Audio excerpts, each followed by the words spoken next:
Welcome, foolish mortals, to the Haunted Mansion. On this exclusive episode, you're going to hear a behind-the-scenes tour of two houses at Universal Studios held for Halloween Horror Nights with creative director John MURDY. You're listening to episode 138 of the Theme Park Duo podcast. Prepare yourselves for an unforgettable encounter. Hi, and welcome to the Theme Park Duo podcast. Grab your park map, Chiro, and hop in line with us as we take you on a coast-to-coast adventure through the world of theme parks, haunts, conventions, and more. Now, here's your hosts, Nikki and Gabriel.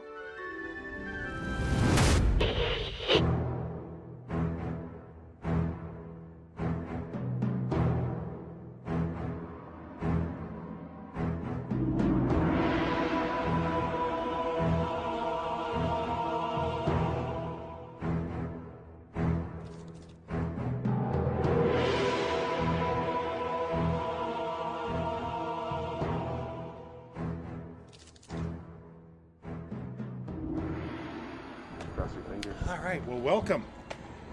We are standing in front of the Horrors of Blumhouse. This is our third compilation Blumhouse house that we've done at Horror Nights.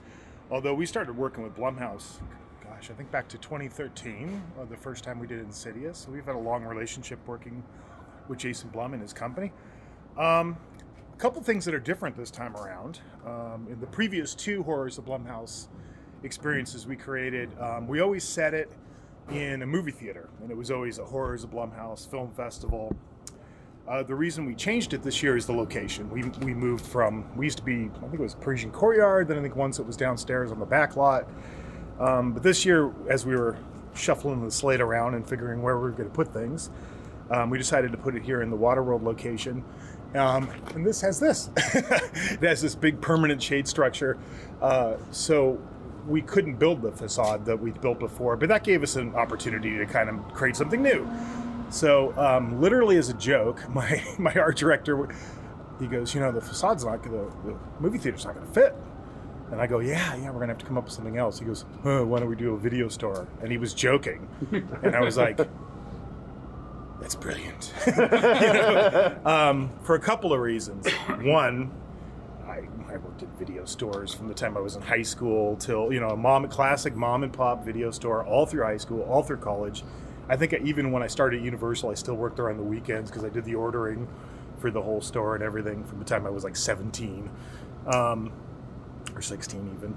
But what I liked about it was, in recent years, like these pop-up old school, mom and pop video stores have been kind of a thing, Slashback, video. Yeah, Blockbuster. Like, isn't there just one left? I went to it last year. I was telling a group of media the other day about, I'm like, there's people that make pilgrimages just to go to this one Blockbuster, Yeah. And then, Netflix, when they launched, I think it was Fear Street Trilogy, they created a video store. And I just thought that was really cool.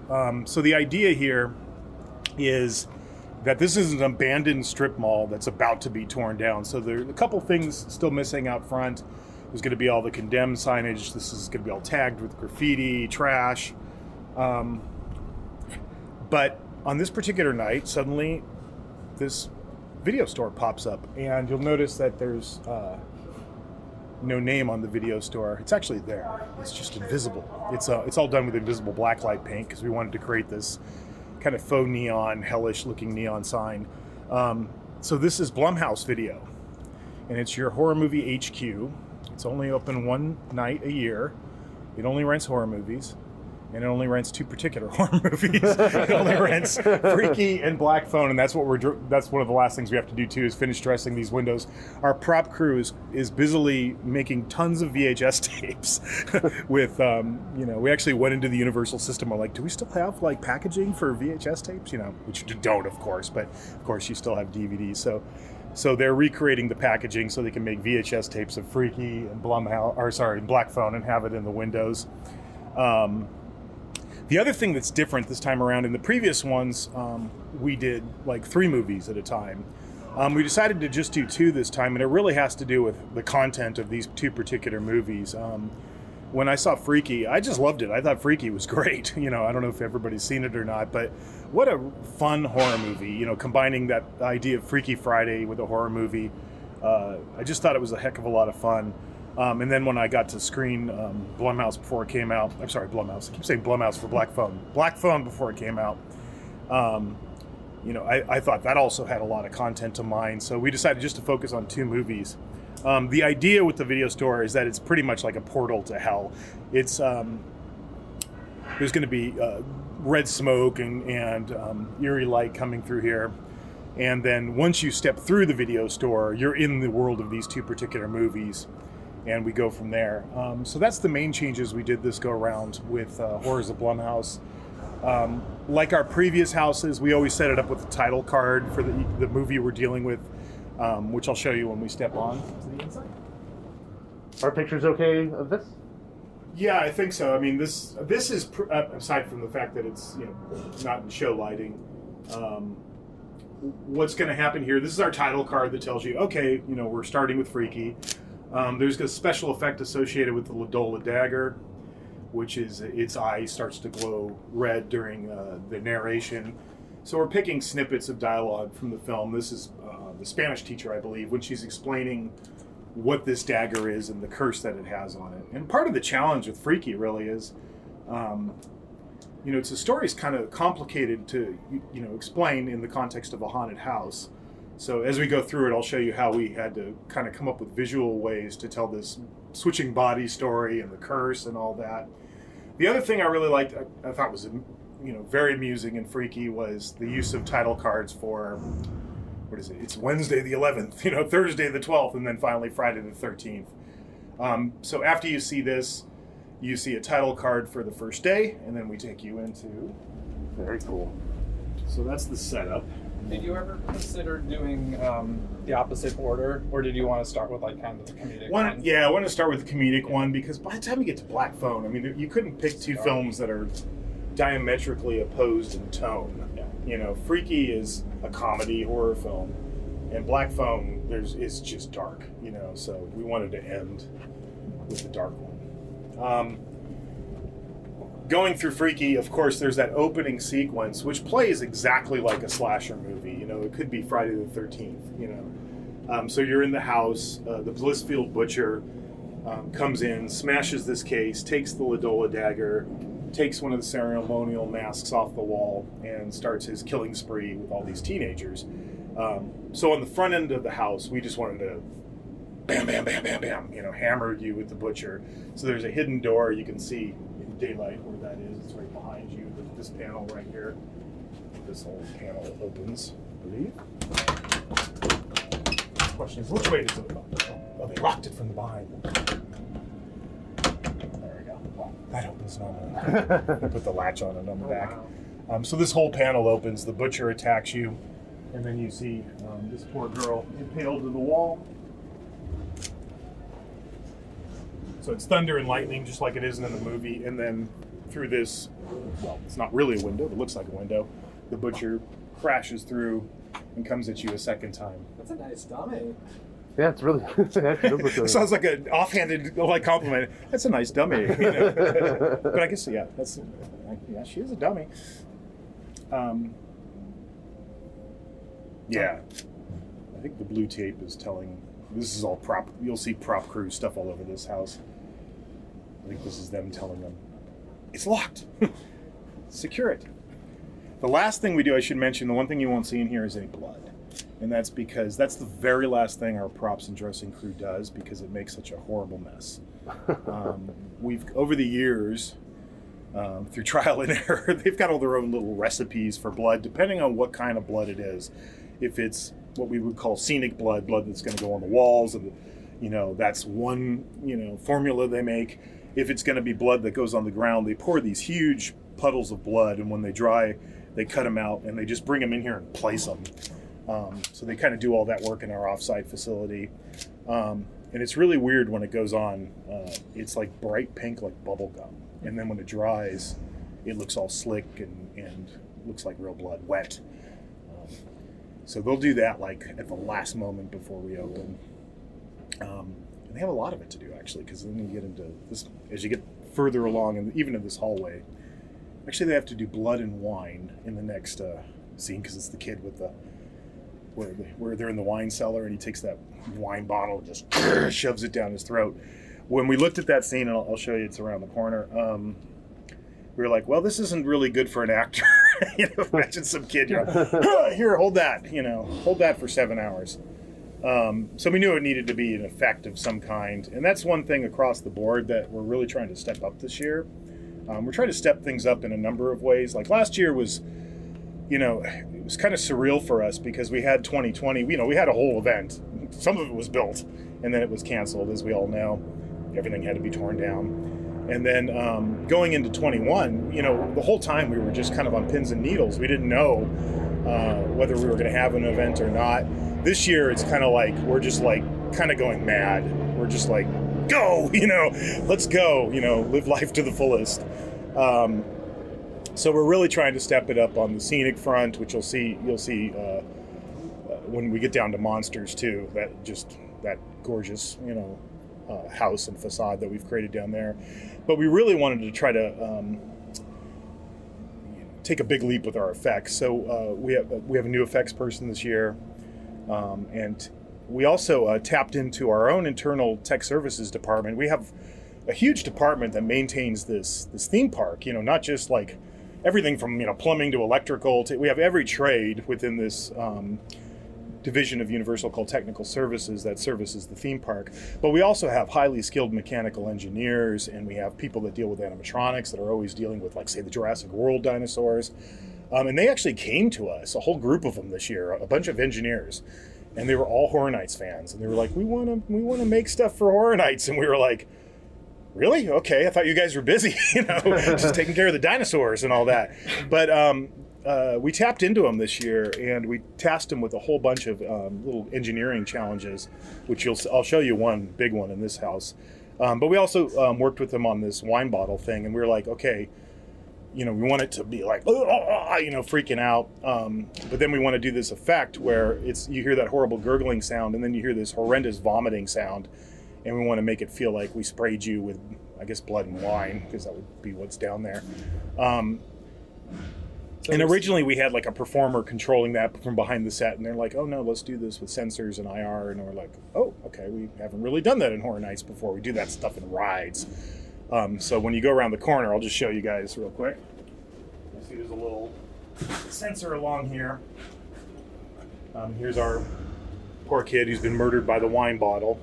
So like, if you were there and you just tripped that sensor, of course it's turned off right now, this causes a horrendous sound effect to happen, and then a huge blast of compressed air and water, which is hidden. There's a little nozzle down there. So the idea is that he's just going to puke all over you. Good times. Would these paintings have been pre-existing?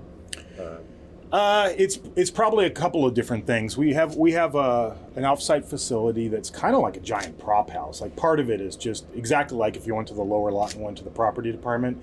There's a room of just like clocks, and then there's a whole, area just of paintings and paintings and paintings. Some they acquire, and sometimes if it's something really specific, then we have to, recreate it, clear it, to be able to use it and put it in. Some things we make ourselves, our prop folks make ourselves. Like when we get down to monsters, there's a ton of historical stuff down there that I researched, and then they went and found and purchased the license for. And then there's a whole lot of things they created as well, which I'll show you guys when we're down there. That one's a good example of all the stuff that they create. This most likely existed in our prop department. Is this the mansion at the beginning of the Yeah, film? Okay. yeah, exactly. And then you keep going down the same hallway, and you run into the girl who was murdered, death by toilet, I guess, where he slams the toilet lid on her head multiple times. And if you want to get an idea of like the tools we give our performers to amplify their scares, this is a really good idea. If you just peek back here, you can see everything our performer has. He has a monitor, he can see the guests coming, he has his audio lighting trigger so he can activate his own point source sound effect and his own lighting cue. So he can time his scare. So he just comes around the corner, with the Ladola dagger. So up to this point, we've only walked through like a hallway and a half, and you've had 3 hits from the butcher already. And then we're going to take you to the next day. Let me check one thing. Yeah, is that go also ahead. another scare right there? No, I'm going to see. Last time I did this on the morning tour yesterday, and it was open. And then I did it on the afternoon one. Oh, they locked it again. Yeah, they locked it from the other side. So what this is, and I'll show you around the corner, but I have to kind of explain it first because we're still in the middle of installing the graphics for this. I mentioned at the beginning, there's some things that are really kind of complicated from a story standpoint, and we have to explain them visually with as minimal amount of dialogue as possible, because that's just the nature of a haunted house. It's a chaotic environment. People are screaming. You have to mostly do your storytelling visually. We wanted to convey in this house the whole switching bodies thing, starting with the night where the butcher attacks Millie at the football stadium, and he stabs her with the Ladola dagger, but then he immediately reacts in pain as if he was stabbed himself, and that's what triggers the curse that causes the body change. So the way we do that, as we go, I'll tell you what it is before we go around, and then I'll explain it when we get there. When you leave this scene, we set up the next day with the title card, and then it's as if you're walking along the outside of the football stadium with the kind of concrete block look, and then all of that disappears because it's our disappearing room effect that we've used. Well, we used it briefly in Haunting of Hill House last year to kind of change the house back and forth. I think we started doing that in Freddy vs. Jason maybe years ago.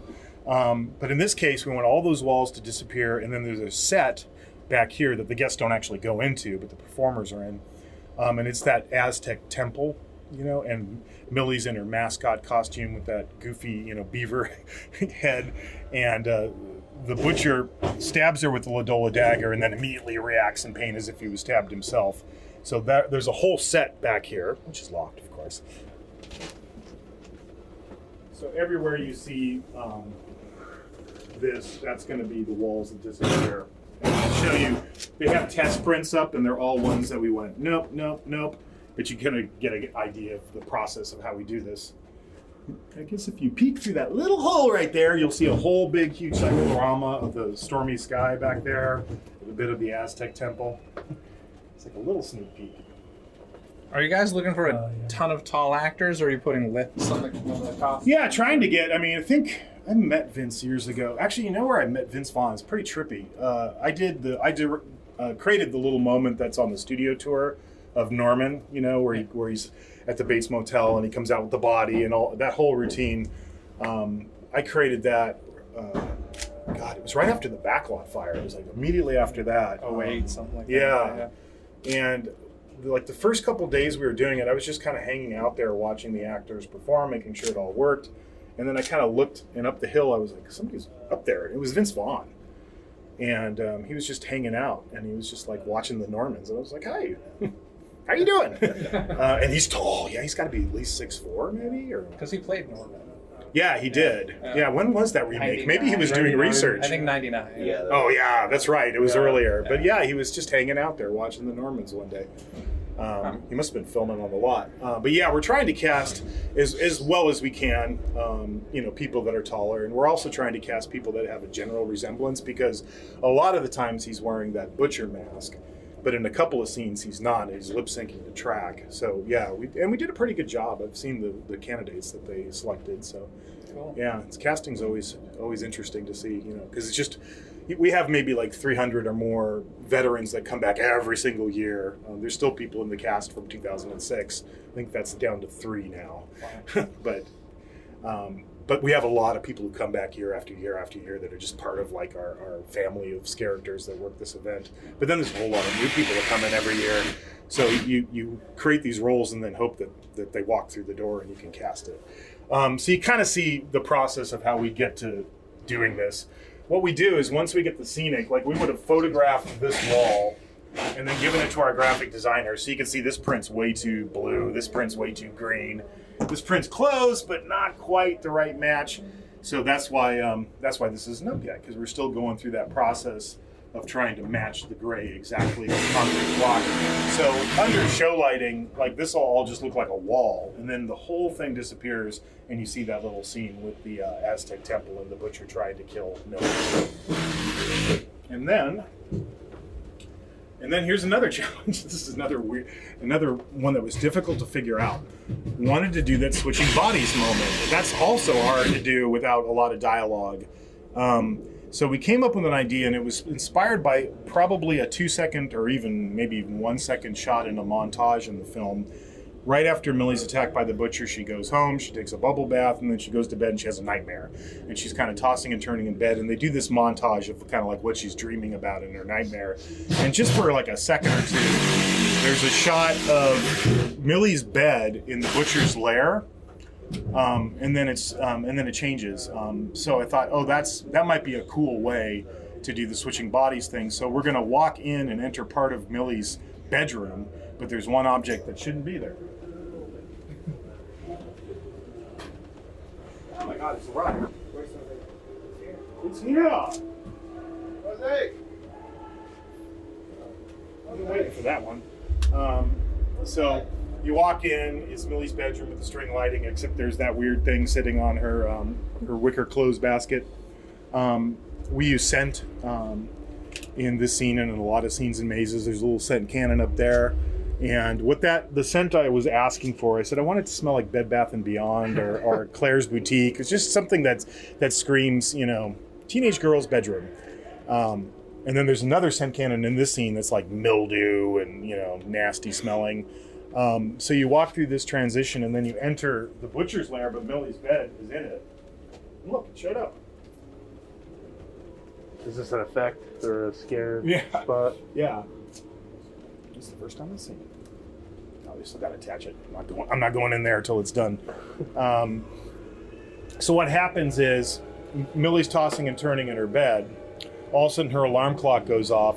At the same time, we bleed through this 50-50 mirror, and we see the butcher standing in here. And then she wakes up with a start. He comes out as if he's going to scare us. They look at each other. They scream. And then he just kind of, freaks out and goes back in, because he's not really the serial killer now. Now he's Millie. She wakes up and is like, like, what body I'm in? And it's just it's just a loop that's going to repeat over and over and over again. And it's just, there's nobody really trying to scare you in this scene. It's just trying to pay off the comedy aspects of Freaky. And then we go to the next day, Friday the 13th. I love the sound design in the back of the water well. Fantastic. I just had a question. Makes you want to watch it. Mm-hmm. So, I know that it has to be a little rowdy. What's your plan for kind of performer safety and trying to maintain it when you're in such a close quarters, in a bed where they're kind of vulnerable? There's staff throughout the maze, and we'll sit down and figure out, okay, we want a staff member in this scene, and if it's somebody like a girl in a bed or something, we'll put them in those scenes.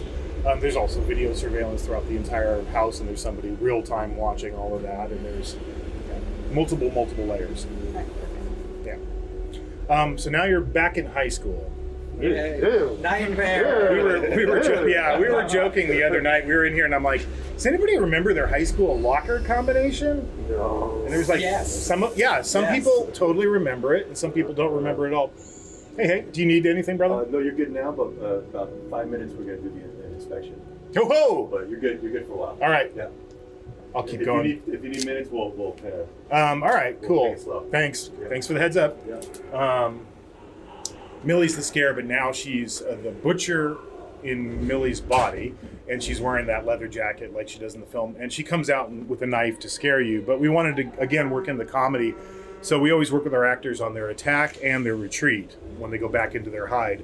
So on her attack, she comes out with a knife, and then she retreats. She goes, I can't wait to kill you. I can't wait to kill you. And then she's out. And then we get to the woodshop. Oh, there we go. There it is. Did you work with Tony Gardner on this? No, I know Tony really well. I've worked with Tony many times in the past. I filmed with Tony. I filmed with Chucky with Tony. Yeah. So we've known each other for years. So yeah, I did definitely consulted with Tony. And like the Ladola dagger that you see in the house, that's off the screen. that's the mold from the film and everything. This is awesome. Yeah, this is, remember I mentioned mechanical engineering at the beginning? So we wanted to create an effect where Millie could take the body, push it through the saw blade, which is still being installed, and have it split and splay open. That's beautiful. So this is all just mechanical, mechanical practical effect. Oh my gosh, it's so cool. Yeah, that's what I mean. We're trying to step up all this. We've always done, we do a lot of practical effects because that's just the nature of what we do. So trying to take it to the next level this year. We've got some outrageous science project. Like when you get to the weekend house, you'll see it. There's some effects in there that we were like, had no idea how we were going to do them, and it's a total science project every time. What's an Easter egg on here? I'm sure there's one. Oh yeah, there's one coming up in Black Phone that my prop crew played an evil trick on me. This is actually, I go through about 20,000 pictures on this film, I think, and then I pulled all the pictures of all the signage in the class and stuff and had them recreate it, really. So like this is not a game. These tools are not toys. Your limbs are not puzzle pieces. That's all right out of the film.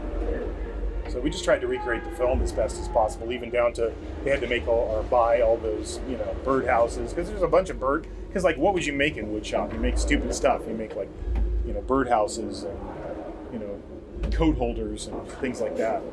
At least I did. My bird nerd mom would be offended.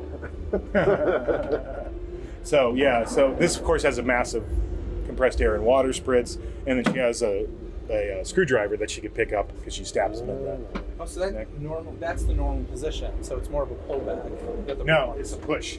Oh, it's a push. Yeah. So when you come in, she hits her trigger and then goes through the blade. That's crazy. Yep. So cool. And then we take you to the kind of final confrontation in Freaky.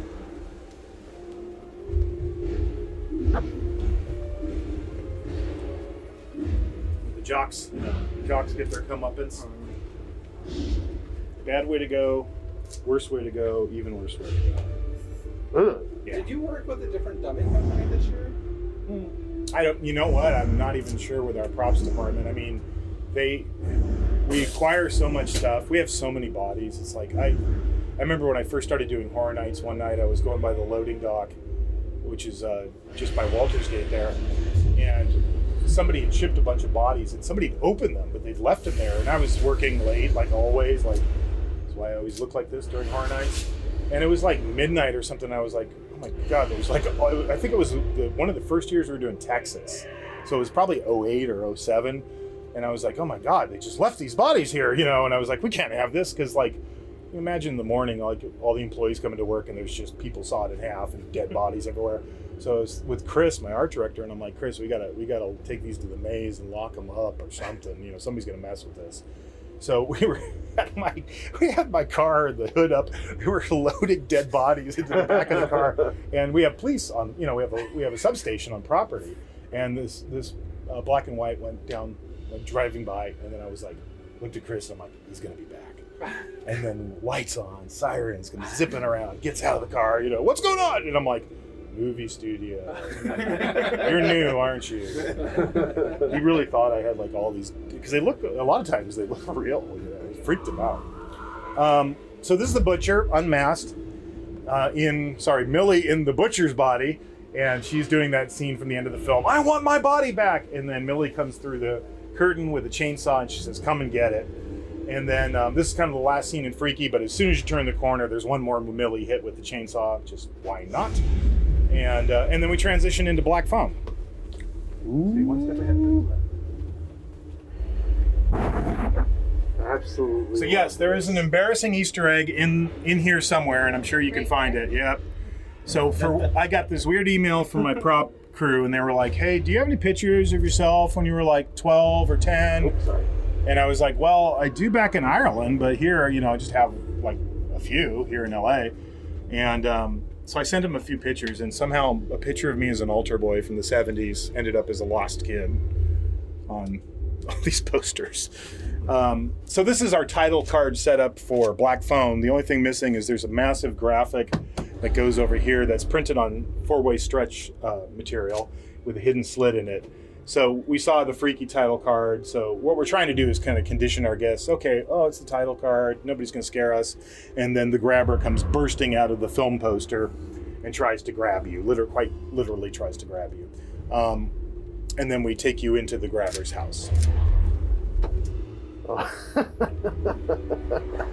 Yeah, I took a lot of pictures of that from the film, and just they had to recreate it all. That whole scene was just so funny. Yeah, the weird brother.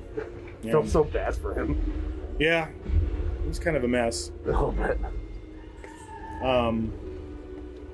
So with the grabber, what we wanted to do, because he has that that mask that changes, we thought that was such a cool thing in the film, how it changes with his moods. So we had our makeup artist create masks with removable pieces, just like what they did in the film. So every time you see the grabber, he's got a different, mask on. This is the first scare. He comes from around the corner, but as you're coming into the living room, you're hearing the doorbell and you're hearing his dog Samson going crazy, and the brother trying to calm the dog down. This is right when the police arrive and they're trying to ask him questions, and then the grabber comes around the corner with his hunting knife and drives you further into the house. And this scene was like in the film. This is one of the creepiest for me. Ugh. There's that moment in the film where Finney's talking to one of the boys, and he's going to try to escape, and he goes, "Don't go upstairs. He's on the other side of the door. He's waiting for you." So we wanted to do that scene. So we went to our actors that we cast in this role, and we're like, well, how do you feel about going shirtless? Because that's one of the things that makes that scene really creepy. He's just sitting there without a shirt, with his shirt unbuttoned, and he's got the leather belt in his hand, and he's asleep, and he's just, passed out. So that's what's going on in this scene. The grabber's falling asleep. He's got the belt in his hand, and then he's going to have that little foot trigger. We'll work it over here and hide it for him. So that he can suddenly wake up and try to whack you with the belt. And then we need to get you to the basement. Obviously in the basement, in the movie they go down the stairs. You can't go downstairs, obviously, in a haunted house. So we wanted to take you in that transition to the basement, but we wanted to give you an extra surprise along the way. And this is kind of another example. I talked about my art director is really trying to step it up with scenic. We don't typically do floors, but we do it. We're doing it in several places this year, because most of the time your focus is like, where's the scare? Where's the scare? But this had a really distinct, kind of parquet floor pattern. So we do the floor all the way through the basement section. And then Samson, his dog, comes busting through here. This is going to be like a HVAC vent that's broken. And attacks you. So this is totally American Werewolf in London, the way we did that, or the werewolf in Universal Monsters. But he's making Samson, and it'll be a puppeted effect, and the jaws can open and close. So as you're going through, you can imagine this curtain being closed, and as soon as you step through here, this dog tries to bite you. So that ought to make him jump.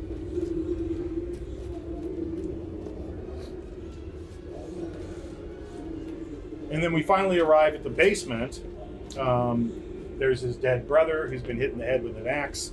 Finney's on the bed, the phone's ringing. We hear Finney say, "It's for you." And then the grabber attacks us from back where you're standing with the axe. Oh, jeez. Yeah.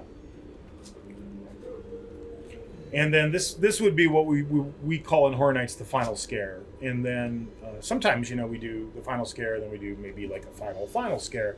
In the case of Black Phone, we do the final scare, then we do the final scare, then we do the final scare, and then we do the final scare. You can pass through, it's all right. If you need to get through, no problem. I know you guys got work to do. So as you leave here, you hear the grabber's voice saying, "If you want to get out of here, you have to go through me." And it's almost like he's talking to you, our guests. Because if you want to get out of here, you got to get through the grabber. And there's 3 grabbers, all with axes in the last stretch. Every time you see him, the face changes. And that's the final gauntlet to get you out of here. Are there going to be items here where that tape is, or what are these tapes denoting? Yeah, there's his little tray down there with his food. Oh. So they're still putting some of the set dressing in. He always brings them like eggs and 7-Up or something. It's weird. In the case of a maze like this where you're doing 2 movies, do you ever like get halfway through the project and be like, gosh, I wish I had a full maze for... Yeah, I did it. Yeah, honestly, Freaky, yeah. I started with Freaky, and I just did like a bullet point kind of like layout, and then I went, geez, that's a whole maze. I just did a whole maze. Because there was so much stuff in Freaky to mine, location-wise. There was a lot of cool different locations. There's that whole rave thing. There's that whole blacklight thing. Yeah. So there's some scenes that I had in one version that didn't make it into the final version. And it was because we needed to allow space for black phone as well. Yeah. Do you think that Freaky was a little bit easier to translate to a maze, or do you think it was harder than Black Phone? Which one did you? I think Black Phone primarily takes place in the basement, so that's pretty obvious. Okay, you're going to get into the house, you're going to get to the basement. So from a what to do with it standpoint, it was pretty obvious. Freaky, it was probably more challenging because of the comedy and because of figuring out how we wanted to do this. Communicate the switching body thing. I think that was the big difference. Yeah. All right, and then it's just Butcher. No, Grabber. I always get Grabber and Butcher confused. Grabber on the way out. And you can see where the scares are. And I think what we'll probably do is I'll open this up so you guys can get out. I think we're doing Universal Monsters, right? Yeah. Yeah. So I think I'll have Lindsay take you to Monsters. I'll go see if I can figure out whose parking space I stole in the middle of the night with my golf cart and meet you down there. Cool. Okay. Sounds good. Thank you. Let me get you from the Limehouse district of London along the Thames. Like back in, this takes place in kind of late Victorian London. And at that era, London, particularly the Thames and the area around the docks, was like Amazon, basically. It was every good that was going anywhere in the world came and passed through those ports. And the reason we kind of selected this as the facade and London as the setting is because it's already kind of in the story of these films. Like Dracula, the 1931 film with with Bela Lugosi. After he meets Renfield and they enact a real estate transaction in Transylvania, the action all moves to London. He gets on the ship with Renfield and comes to London. Same thing with The Mummy. One of the very first shots in the 1932 Mummy film is a shot of the base camp. One of the first shots of The Mummy is they show the archaeological base camp, and it's being sponsored by the British Museum. And back in those days, England took everything from all around the world, and they brought them to London. And if you ever go through the British Museum, you'll see the treasures of pretty much the whole world. So that kind of gave us this idea, so if they were doing an expedition in London, most likely they would or in Egypt, they would most likely try to bring what they found back to London. And then lastly, it's the Wolfman himself. He's from the UK because his ancestral estate is in Wales. So we wanted to bring these 3 characters together. We needed a reason to bring them together.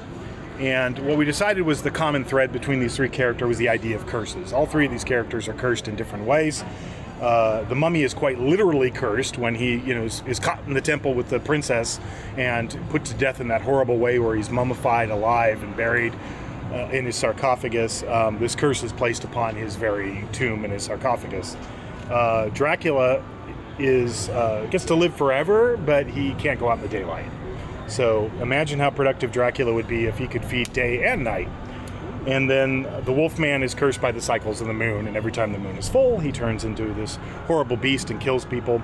So they're all searching for some way to end this curse. And how we connected it to Egypt is, in recent years, Egyptologists have discovered that Anubis, which is the jackal-headed figure you always see of he's man, but he's got a dog's head. They realized that was improperly translated.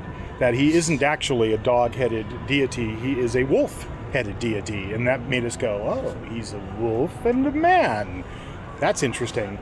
So I collaborated with our counterpart, my colleagues in Orlando on this, because we were both going to be doing a Universal Monsters house. We both agreed early on that it was going to be Mummy, Wolfman, and Dracula. And we had totally different opinions on what the setting should be. Charles Gray and Mike Aiello from Orlando were like, we want to set it in an Egyptian tomb and make it all about the archaeological excavation. and we very much wanted to set it in London. So at a certain point in our meetings, we just kind of went, well, why don't we do that? Why don't we make it a 2-part story? You guys tell part 1, we'll tell part 2, and they can stand alone on their own. But if anybody wants to go from Orlando to Hollywood or vice versa, they can kind of see 2 totally different stories, but the same characters and the same overall arching plot. And that's what we did.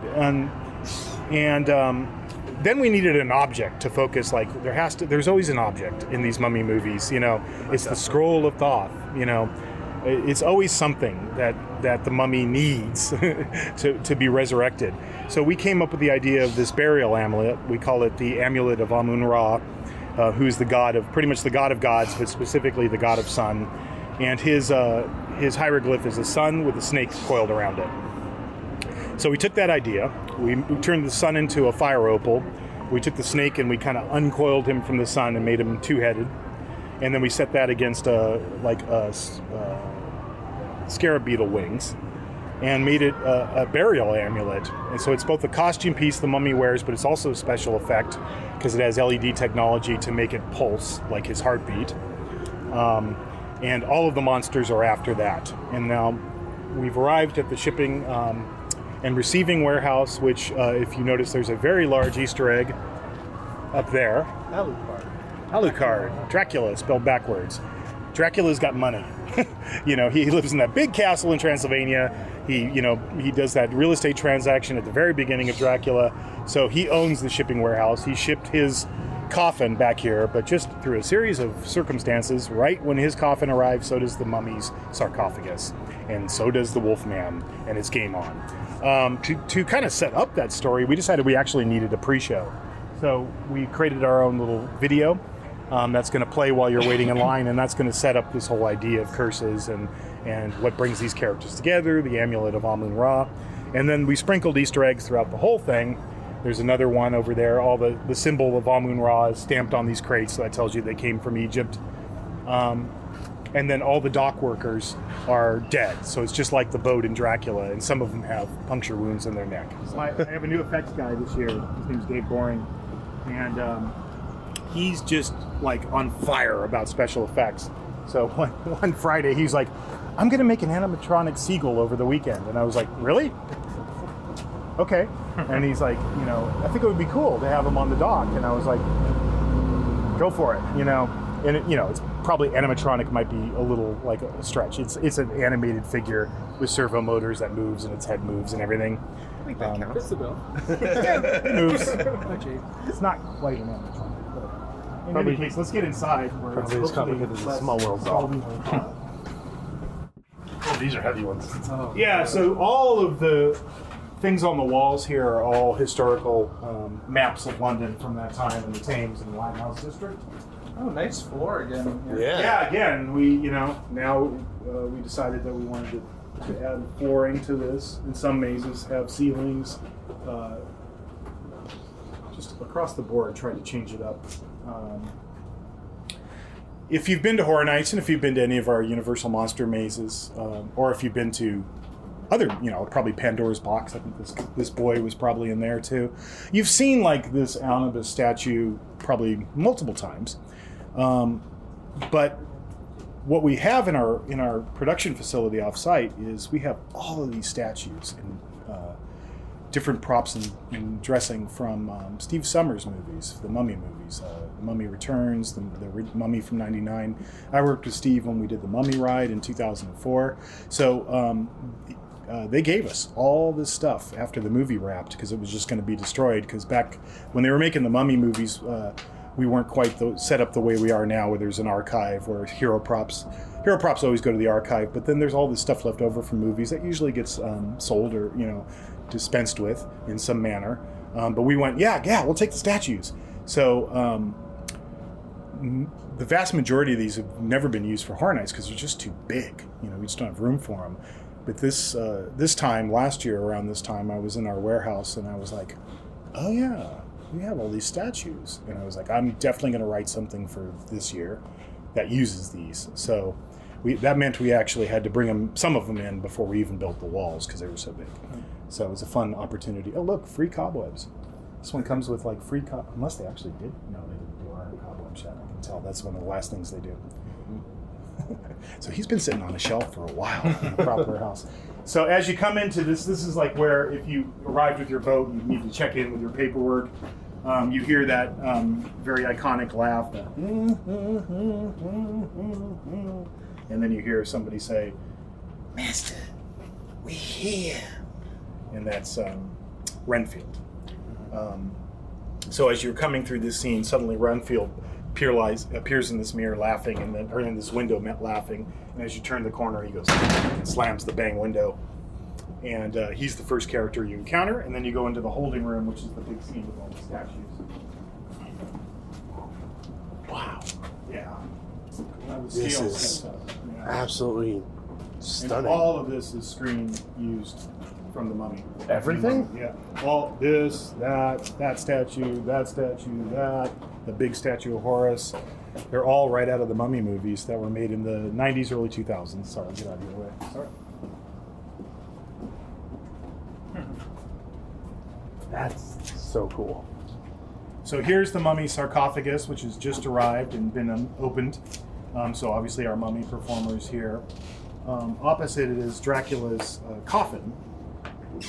And so this is the first double scare in the haunted house. So Mummy attacks you from this side, Dracula attacks you from this side. I forgot to point out, do you guys see a chest that's sitting up? It's probably not cocked open yet, but it will be, but it's sitting up on top of those crates. I wanted to do something that was similar to the briefcase in Pulp Fiction.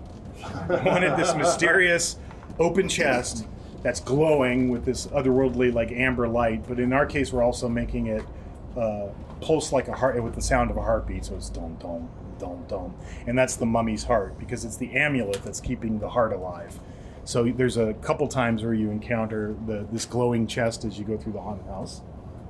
And then obviously Dracula comes from that side, and then you pass by this very, very large statue of Horus.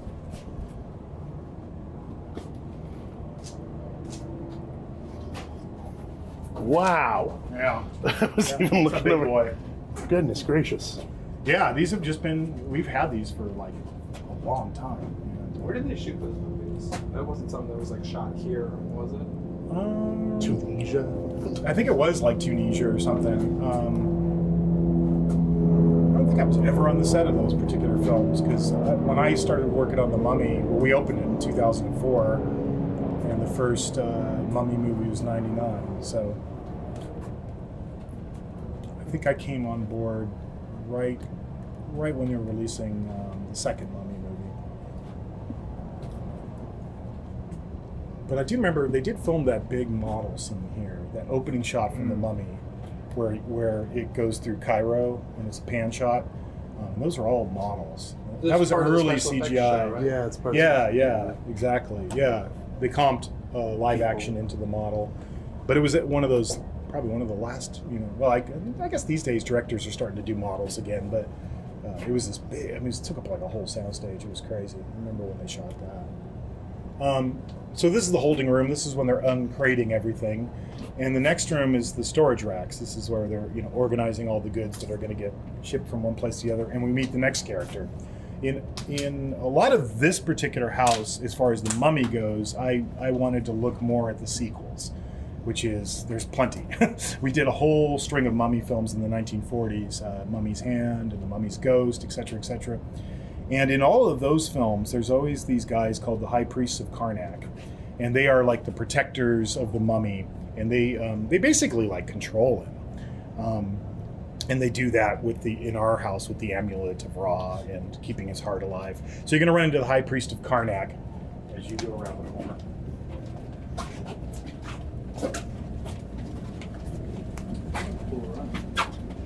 Yeah, it's weird. Like of all the rooms, I mean, this means this house is, Is it hard for you to switch the verbiage?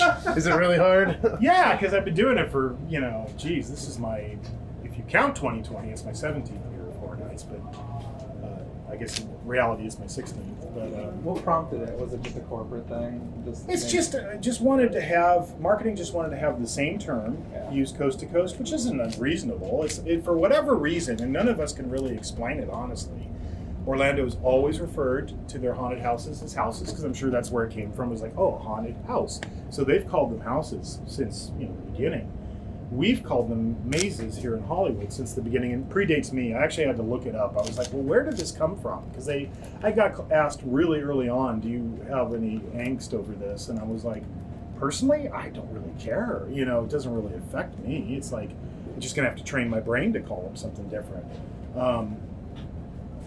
But it's more like educating the fans, that you have to do. But I looked back to the very first Horror Nights, which was back in the 80s. We did the very first one. The first Halloween Horror Nights was here in Hollywood, and it was only 1 year. And the first maze they ever did was called Maze of Madness. And I was like, oh, that must be where they got the name from. So yeah, it's just hard to, retrain your brain. But I'm fine with it. It kind of makes more sense. It's like haunted house. That's what we're doing. So this is a hidden door where the High Priest of Karnak pops out. He's got his big ceremonial Egyptian dagger. And then we take you to the paymaster's office. Oh, I'm sorry, I was going to say one thing. When we're doing lighting and it's nighttime and I walk through here, the scene that's the most realistic to me and feels like I'm in a real place is this hallway for some reason. It's so weird. It's just, when you turn the corner, especially under show lighting, it just feels like real. Do you think it's the height? Well, there's scenes that are just as tall. It's weird. I don't know what it is. It might be just because we're in a scene that's, where it's tall, but it's also compressed. So you feel more like immersed in it, I guess. Yeah. All right. So we come to the paymaster's office. Yeah.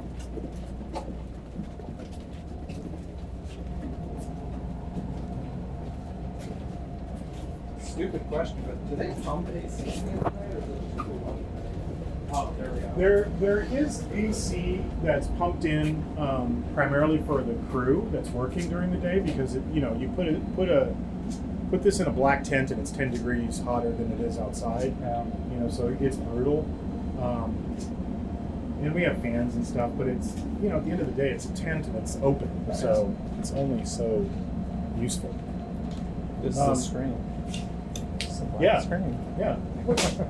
Somebody left it on. This is last a night. black screen. Yeah, somebody left it on. And just watch your feet, because there's a whole bunch of stuff down by your feet. So this is the paymaster's office. This is where we introduce the Wolfman. This is going to be Larry Talbot in the chair, mid-transformation.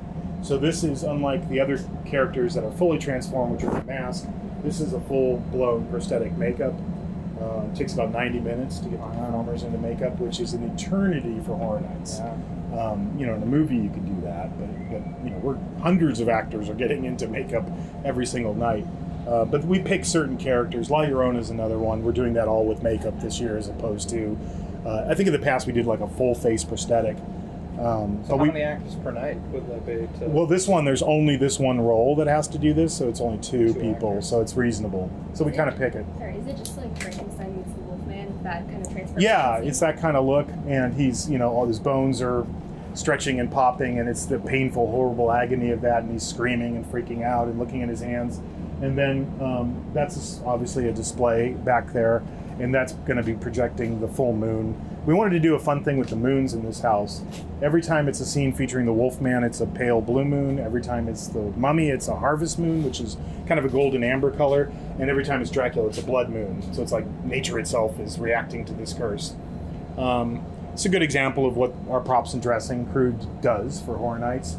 The research I did for this, I actually pulled illustrations of Charles Dickens's office in London, in Victorian London, and then gave that to him, because I was like, okay, this is what an office would look like in London. And then they have to go out and source everything, create all these letters and documents, and then make sure everything's attached.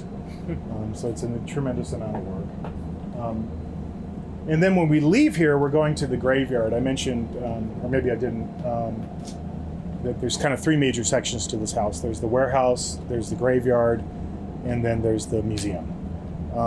Why graveyard? Because for whatever reason, every single Mummy sequel, there's always a graveyard scene. And a lot of that has to do with what they did when they got around to the sequels. We think of our Universal monster films as like these, glorious, which they are, glorious films of the 1930s and 40s. The 30s films were had a certain level of production design that was really high. But when they got into the 40s and they started churning out these sequels, they were all B movies. Quite honestly, that's what they were. They had much smaller budgets. You can tell in the Frankenstein films just by looking at the lab. When you look at the lab in Bride of Frankenstein, it's this amazing, gorgeous, huge, tall set they built in stage 12 over there. But by the time you get to like House of Frankenstein, it's like a couple of moving lights and it looks like just stuff they found in the prop warehouse and went, here you go, there's your lab. I think the reason that they had graveyards in all these mummy movies is because they always moved the action in these sequels to America for some reason. It's like they didn't want to go shoot location photography in Egypt, or they didn't want to have to build Egyptian sets. So they always transplanted the stories like taking place in America, and there was always a graveyard. So we're going to take you out into the graveyard at night. Immediately you get attacked by the Wolfman fully transformed. And that moon is going up high, so we see the blue moon. Gotta ask, E.T. or no? You know what? We're down to one. We have one tree left from the queue line of E.T. You need to tag that. And everything else we actually have a lot from the ride, but it's in the archive. We have a lot of the animatronics and stuff, and those were saved. The speak and spell and all that. We have a few things in our inventory. I think we have the owl from the E.T. ride, the one that just went. Yeah. We have like a couple bunny, I think, or something. That's for some reason we ended up with. This is an Easter egg to the director of Dracula. This is a video effect that's controlled by Dracula. So when you're approaching, it's a loop of bats flying inside this crypt, and then when he hits his trigger, it causes them to coalesce and form the shape of Dracula. He opens his cape, and then when he closes it again, he bursts into a bunch of bats, and then the Dracula live performer attacks you from here. So it's all setting it up as a distraction. This is also a really good example of the work of our greenery department. It does all the foliage, trees, dead vines. Same people have been doing it since the beginning. Scarecrow's like probably the ultimate example of that. If you see that facade and it's literally covered with dead vines and there's like vines going through the house. But this scene's a great example too, because what they're trying to do is create a canopy that we can light. So when you go through here at night, the walls disappear, everything disappears, and you feel like you're out in the woods, or in a cemetery at night. It's pretty amazing. For inspiration for this section, I kind of did research on Highgate Cemetery, which is in London. It was built around this time in Victorian times. And at that time, all of England was on fire about anything Egypt, because they were making those early discoveries in the Valley of the Kings. So Highgate Cemetery actually has a whole Egyptian wing to it. So we wanted to pick up on that. So as you turn the corner, it starts turning into Egyptian architecture. And we're using invisible blacklight paint and UV strobes, which are like back there, to have other additional hieroglyphs and symbols appear. And they're all, I meticulously researched all this stuff like I did for the Mummy ride. If you go through the queue line, every one of those hieroglyphs means something, and it's all bad. It's all, you're going to die and stuff like that. But these are specifically talking about Anubis, which is the god of death. He comes in several times throughout this house until you get to the end. So we're kind of foreshadowing, and you're hearing these freaky whispering, chanting voices saying, Anubis, Anubis. And this is a secret passageway. You go through this tomb, and that takes you to the museum. So, somebody's paintbrush. It's like, at this point in the maze, it's like we're just like, anything that's not in here needs to go away. So the mummy attacks you before you get there. And then you go into total darkness, which is an opportunity to do the classic effect I've been doing since I was 10 years old, which is black industrial thread hanging in the path, feels like cobwebs or something touching your face. It's like super simple, but it's effective. So you're hearing the sound of flies buzzing around, but you're also hearing the Wolfman as if he's in there with you, stalking you, and by the time you get to the end of the section, you get attacked by him again. So Wolfman, and then now we're in the museum. That would be cocked up like that, and you'd see the glowing amber light and dun. So this is the curator of the museum's office. Unfortunately, he has been murdered. Once again, you hear Renfield's laughter. He pops out from behind that door, and then big blast of thunder and lightning. Dracula appears in those windows. You can kind of see there's a moon back there. That's his blood moon. And then he opens the window and comes right out onto the desk. And you have Renfield here, Dracula here, and then you take one step and then vampire brides come rushing at you, which is need some WD-40 on that. So there's a performer back there that's controlling the audio lighting and the movement of that. This is our little cameo for the vampire brides from Bride of Frankenstein Lives last year. That maze was awesome. Mm-hmm. Oh, they moved it. No, I get to use it then. So this is an example of like all the graphics our graphics department has to make. This has an Easter egg. So obviously all of the stuff that arrived at the dock is all part of an exhibit that's going to be here at this museum. But there is also going to be a short address by S. Hudson on Egyptian music.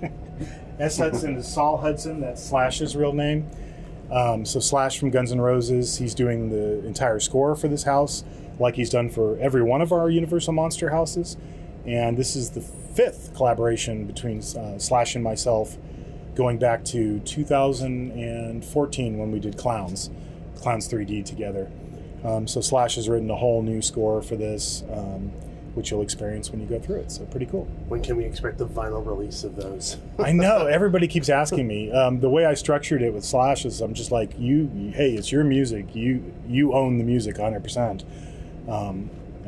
So it's up to them to decide what they want to do. They released some of it before, but hopefully, yeah. Our fans would love that, that's for sure. I would die. Yeah, this is a cool one too. He did some really cool music for this. He did several different pieces, and he did some really cool Egyptian-inspired music, which is fun. And then from here, we go into the first display room. Sorry. There it is again.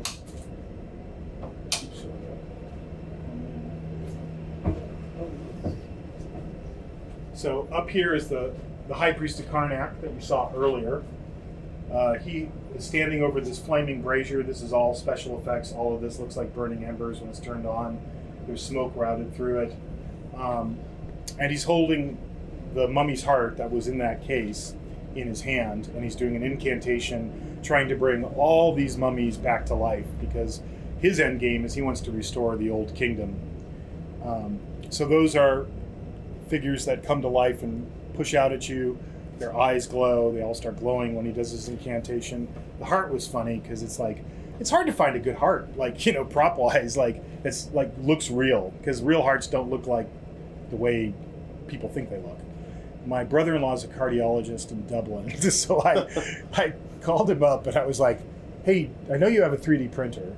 Like, do you have any good 3D models of an actual human heart? And he's like, oh yeah, I do that. I use it all the time for, you know, he does some teaching and stuff, so he uses it for that. And I'm like, can you send me a good 3D model? You know, and he did. So we made it. We 3D printed it here. And then it has LED technology into it, and it's wireless technology, so that when he's doing this, it pulses with the sound of the mummy's heart. And then our mummy live performer is back here, and he comes to life. So he's trying to raise all these mummies to take over. But you should never mess with Egyptian curses. It's just, you know, you should have learned that from all the mummy movies. It's just not a good idea, you know, and we're going to see why in a second.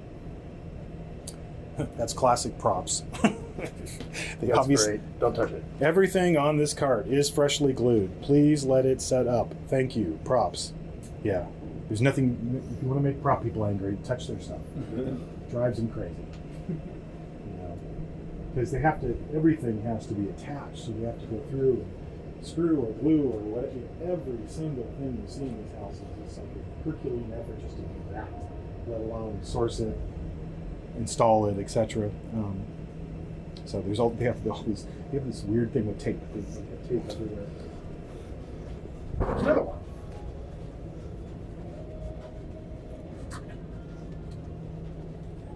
That's Scorpion King on a rock. Sorry, want to go again?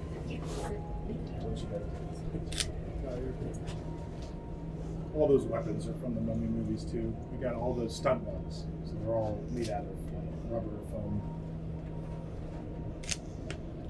I miss those days when they would just give us stuff.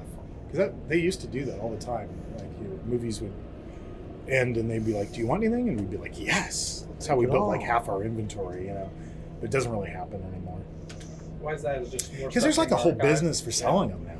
You'll see movie studios sell props, and the hero stuff that they want to preserve for all time, that goes to the archive. But then they're left with all this other stuff. And in the old days, they just used to dump it. They used to just destroy it and put it. When I was a kid, growing up, like visiting this place, Dumpster dive all the time. Yeah, because it would just go in the trash. But not anymore. Oh yeah. You're a monster. We're recording. We'll stop talking about it. But yeah, it was just, that's the way it was dealt with. But now it's like a whole business. It's like a whole separate business for movie studios because there's a whole market for people who want to collect that stuff. But so it's really rare if we ever get anything anymore. The most recent example would be us. All of the Tethered were all screen-used costumes, every one of them. And actually recently, I've known the person who runs our property department since I was probably in my 20s because I've been here so long. And she called me up and she was like, do you have any need for those red jumpsuits from, and we knew we were going to be doing the Nope Us mashup for Terror Tram. And I'm like, oh yeah, what do you got? And she's like, I have 100 units. And I'm like, I'm sending a truck. We're going to take every single one of those. And we got all the original Jupiter's Claim. I've tracked down the costume designer on that film with Jordan and his producer's help. She lives in Italy. And I got a hold of her, or had my costume designer get a hold of her, and she knew where all of the wardrobe for the Jupiter's Claim employees were. And there's all these like nondescript warehouses that exist out in the valley that movie studios have that are just like holding places before they decide what they're going to do with these assets. And you wouldn't even know that that's what they are. And I sent her down there, and it's just a buzzer and an intercom. And they're like, go away. And she's like, they won't let me in. And I'm like, oh, God, okay. Hey, my person's, and then they let her in, and then we got all the wardrobe from Jupiter's Claim. So what our cast is wearing is all screen used, which is kind of cool. So that was fun. So this is the High Priest of Karnak. This is what the character's going to look like. Hopefully not covered in sawdust. That'll drive props crazy too. They obviously did some modification to this. And they're like, no, we have to clean it again. In his hand is going to be the amulet, and it's dying now. The light is starting to fade, the heartbeat's starting to fade. And this is really, you often pull inspiration from movies, even movies that have nothing to do with the movies you're working on. I always love the end of Apocalypse Now, with Brando just going, the horror. So I have him going, the curse. He's been murdered. We don't know what killed him, but he's realizing, it was a bad idea to mess with this curse. This is a triple scare. Dracula from there, Mummy from there. The thing that's missing here is a big, huge graphic like that. Again, it'll be stretch panel with a hidden slit. So you get bam, bam, and then when you try to sneak past, the Wolfman busts through the graphic and hits you. And that's the end, but there's one more surprise. So as you exit, you hear all that chanting, voices again, and Anubis's name being spoken.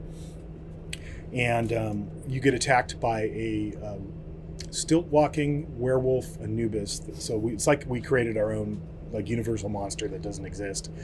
And again, it all goes back to that original research where they've decided that he's a wolf man. So all of this leads back to him. He's huge. He doesn't even wear the Anubis head on his face. It's up here, and he's looking through the chest. He's got the amulet, and he's on 2-foot stilts, and he's got those big, huge ears. So he's gonna probably almost touch the ceiling of the next space. But he comes racing out at you from utter darkness. So this all goes dark, dark, dark, and then I'll hear this horrible growl, and boom, boom, boom. He comes racing out at you from the darkness and gives you one last scare before you leave. And then the last thing you hear is Larry Talbot, which would be me, because I do all the voices in this house, saying, some curses are like the gods themselves, immortal. So, curses last forever. You can't break them. So nobody wins. Nobody wins. No.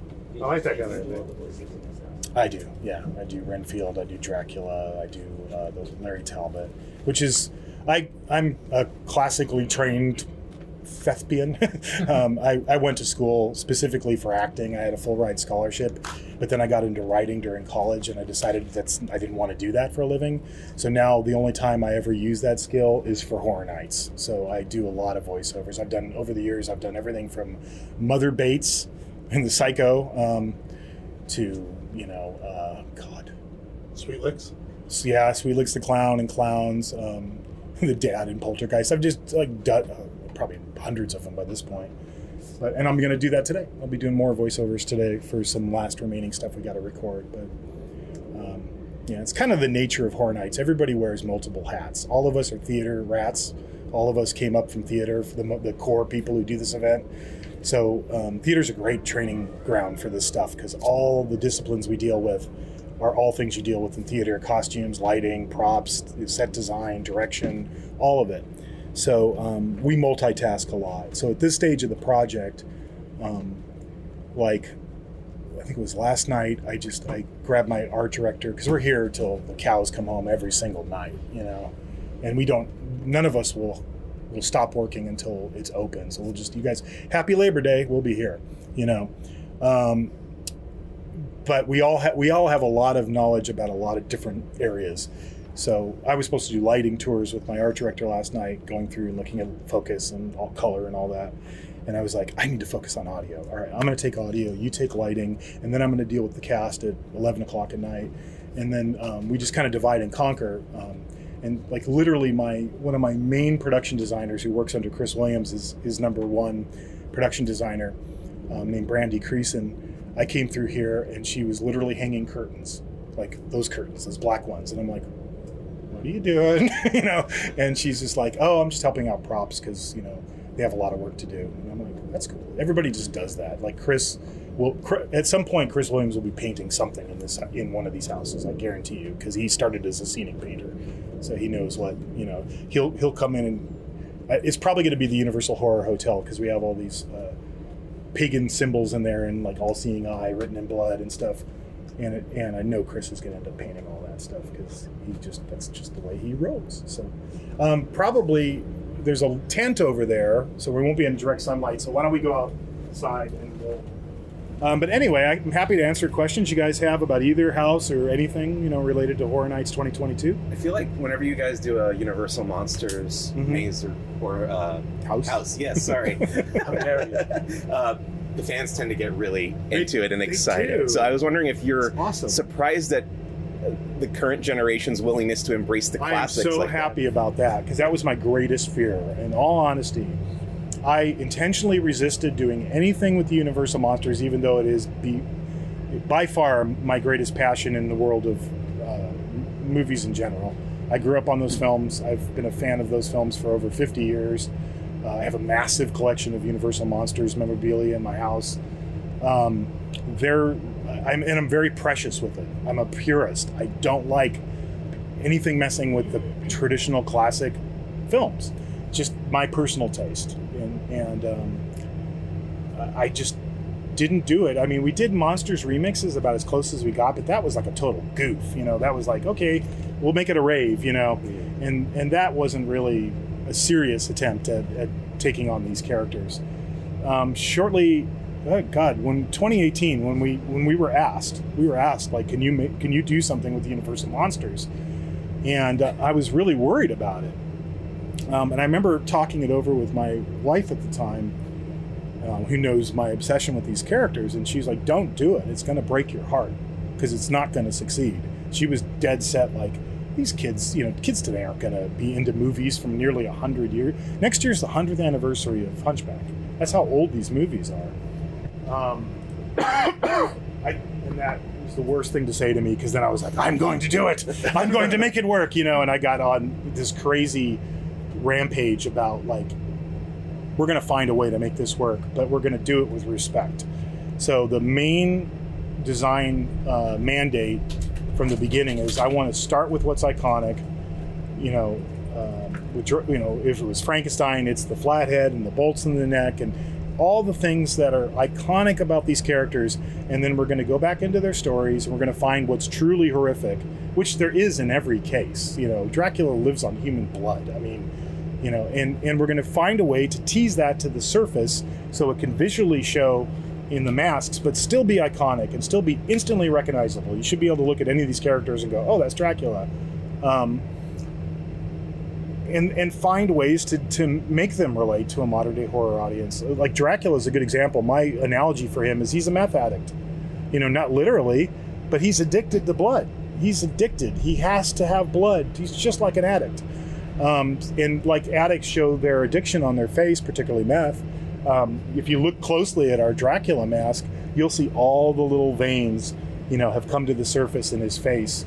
And it's the same way for all of these characters. That's the way we approached them. And 2018 came, and it was the #1 rated thing that we did that year by our fans.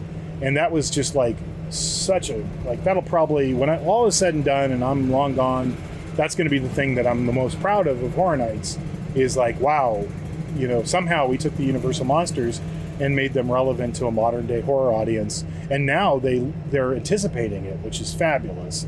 So yeah, I'm really pleased that our fan base is obsessed with them, because I want to turn all that generation onto these films and keep them alive, because they're great films. They still hold up, you know.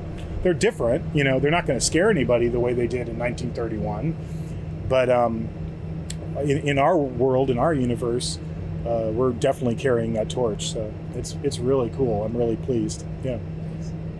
I had a follow-up question to that in terms of the monster universe.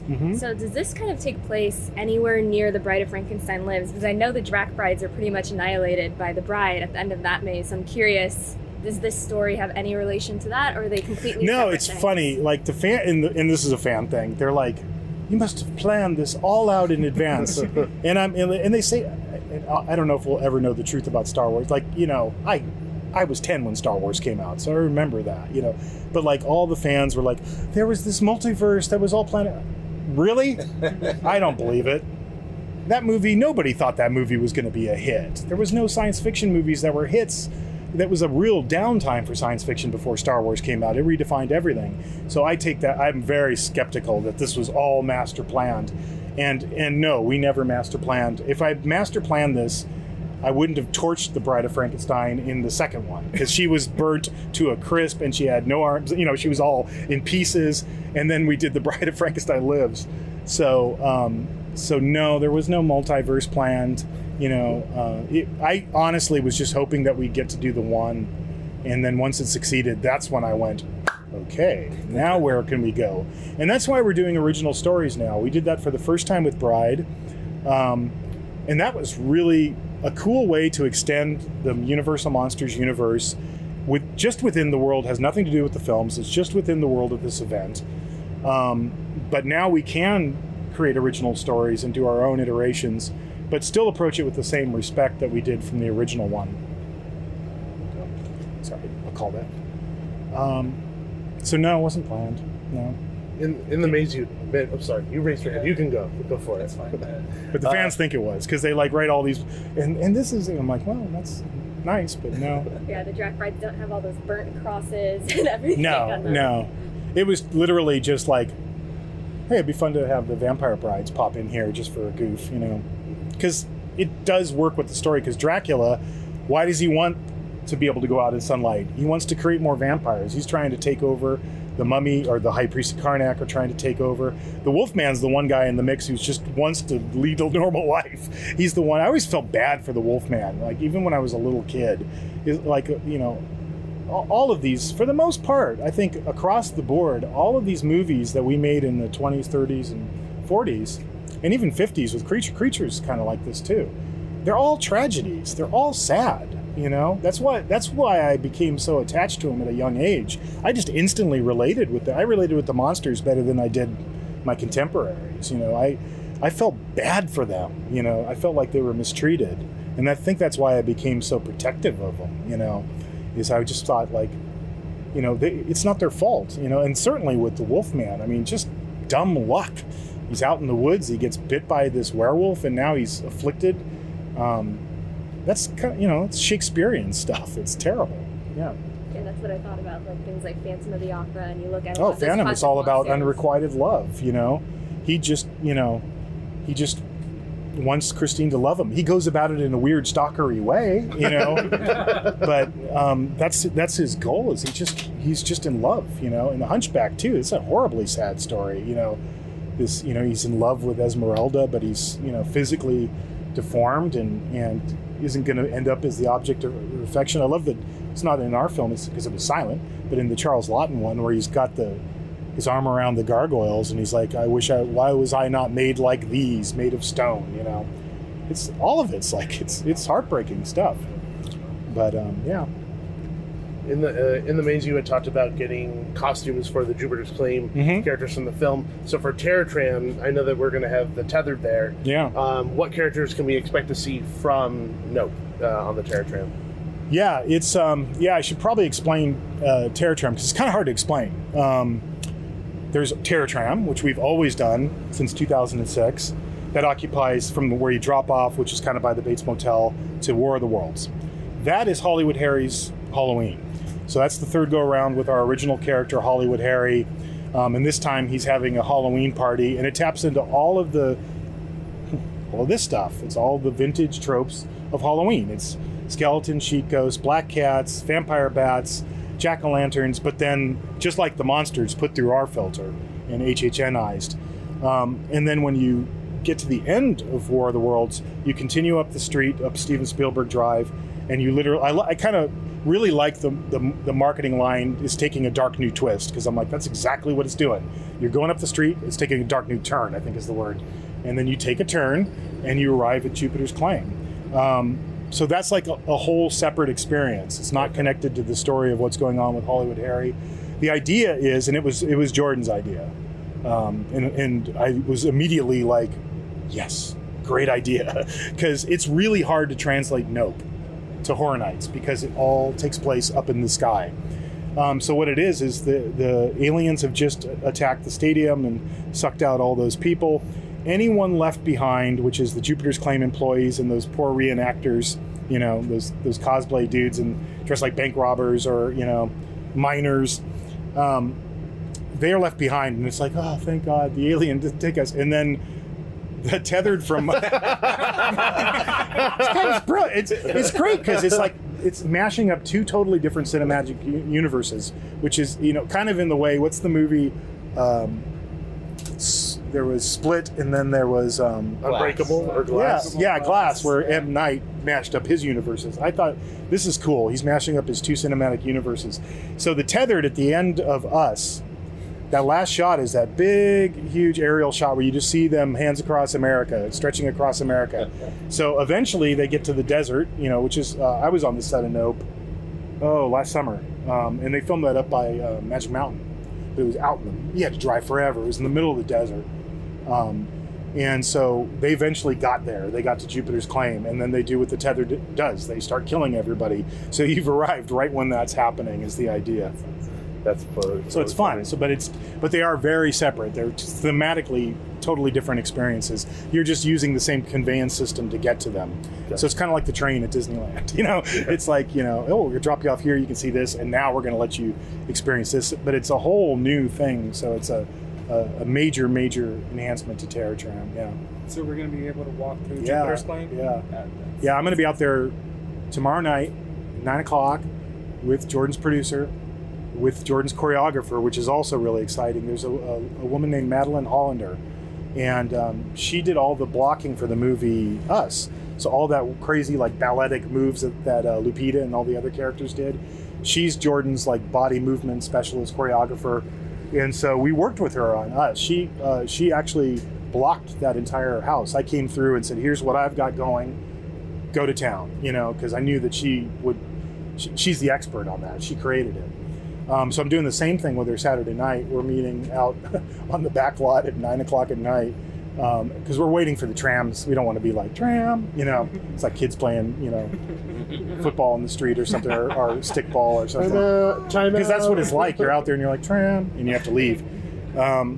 So we're all getting together. I've laid it out, but I've laid it out very loosely because I know she's going to take it and bring what she brings to it.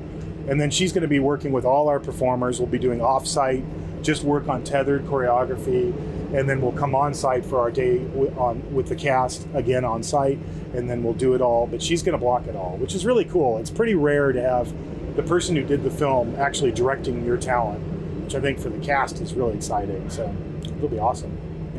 Did you tell me? Yeah.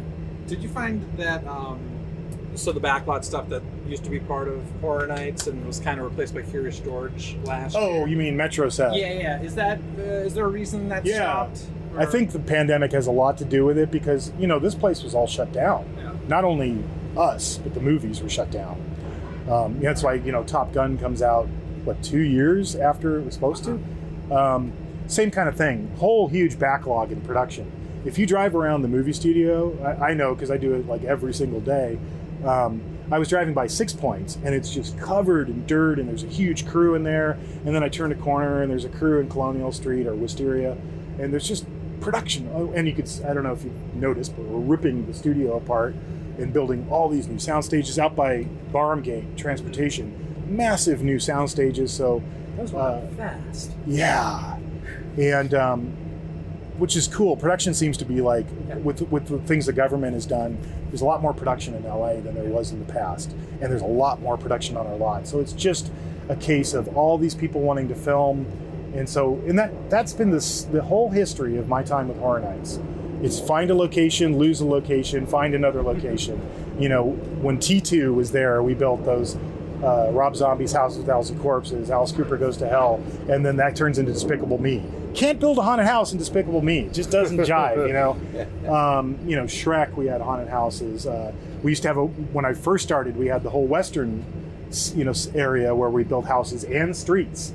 So that's the other challenge is as Harry Potter came online and Illumination with Despicable Me and Pets, places where I could do scare zones are just not practical anymore or are gone, are fully gone. So another new thing we're doing this year to try to touch more areas of the park with Horror Nights. That's kind of the goal is okay, we have 3 main scare zones. Well, what can we do to immerse you in the event in those places in between? So we came up with this new thing this year. I just call them character encounters or character interactions. So we tried to find different areas of the park where we could have at least one, sometimes much more than that, characters. So an example would be, if you know where our Animal Actors show is, that's now called the Haunted Forest, that courtyard where you wait before you go inside, because that's one of the oldest parts of the theme park that's still untouched from when it was first built. And those trees are huge and beautiful and mature. So we're lighting all that up. We've got decor and set pieces, and there's 2 different forest demon characters hiding in that zone. And why I did that is because the bathrooms are back there. So everybody's going to have to use those bathrooms. They're going to have to go through there to get to the bathrooms, which is kind of evil and fun. But then we're adding where the Hollywood sign photo op is at the end of Terror Tram. Hollywood Harry's going to be there. And our fans want to take pictures with our characters. I know this because I see it every night, and I don't allow it. I just full stop don't allow it. And it's because what happens if I stop and take a picture with a guest, a line instantly forms. And then they're no longer doing what they're supposed to be doing, which is scaring you, and they're just posing for pictures. But over the years, I've kind of softened to that desire, and I'm like, okay, I'm going to create designated areas where you can do that. So in the Universal Plaza, you can take a picture with La Katrina. She's another character that's in that area. At the end of Terror Tram, you can take a picture with Hollywood Harry. You'll probably get a nasty surprise if you do it, but you can do that. Death Eaters, which I think we rehearsed last night. In Harry Potter, we're adding the Death Eaters, which we've never done before. And that's not 2 characters, that's a whole bunch. And then we're doing, some things are total R&D. Our makeup artist made a video on his own, made a costume on his own, like a temp one, almost like how they did, if you've ever seen how they did the Queen Alien with trash bags and stuff when they were trying to sell the idea to James Cameron. Same kind of thing. He created this stilt walking crow character out of trash bags and stuff. And we got one of our stilt walkers, and it did it as a stalk around, which means the performer's looking out the chest, the head's way up here. It's all rigged so it moves with the performer's head. He can open and close the mouth. The hands are almost like rod puppets, so he can control the claws to open and close. And he's huge. He's at least as tall as that. and we're just going to test him. We're just going to run him around the top deck and see what works. So we're trying a lot of those types of things just to touch different areas of the park. So there's probably 5 of those throughout the park that you can encounter. Yeah. Can you tell me a little bit? Sure. Can you tell me a little bit more about how Universal Monsters bridges with the same house in Orlando? And Yeah. if you've ever done that before. No, we've never done that before. We're getting a lot more collaborative in recent years because what we try to do purely from a marketing standpoint is try to align on the main intellectual properties that we're going to feature in marketing so that marketing doesn't have to create, well, here's the Hollywood poster. It's just efficiency. Here's the Hollywood poster. Here's the Orlando poster. Here's the press release for Hollywood. So we were asked, can you guys get together and align so that we can keep the key art and the press releases the same? And our content's often very different. So what we did is we all got together and we brainstormed, and like I was saying, we didn't agree. You know, it was like, oh, we want to do Egypt, we want to do London. It's like that old peanut butter, you know, Reese's Pieces. We could do chocolate and peanut butter. So then, as we kind of were talking and working it out, I said, you know what? Why don't we just come up with an overarching story that's connected? And then we can, you know, and why don't we write? Well, let's write a press release. We'll give it. They're going to, you know, write it themselves. But we're going to write one and give it to the publicity department, and then they can take it and do what they need to do with it. So we tried to write a almost like a movie pitch. Like, let's write an overarching, you know, paragraph that describes this whole thing, and then we can branch off and do our own thing. And that meant we needed a line on the amulet. So the amulet's the same coast to coast. But they're totally different experiences. We did the same thing with the Weekend Haunted House. We sat down because he came with a preconceived idea of what he wanted it to be about after hours. You know, he had a vision of what he wanted to do. So we worked together to collaborate on that. So that one's probably more similar than anything we've ever done before together. And we did the same with Blumhouse. Anything that was going to work its way into marketing, we align on. And we'll do, in a few weeks, we'll be doing the same thing for 23. You know, I'll start 23. I've been working on it since March, but I'll start writing it about 2 weeks after Horror Nights opens. Yeah. So we'll be sitting down and here we go. Let's do it again. So, yeah. Thank you so much. Well, thank you. Thanks for coming out. We appreciate it.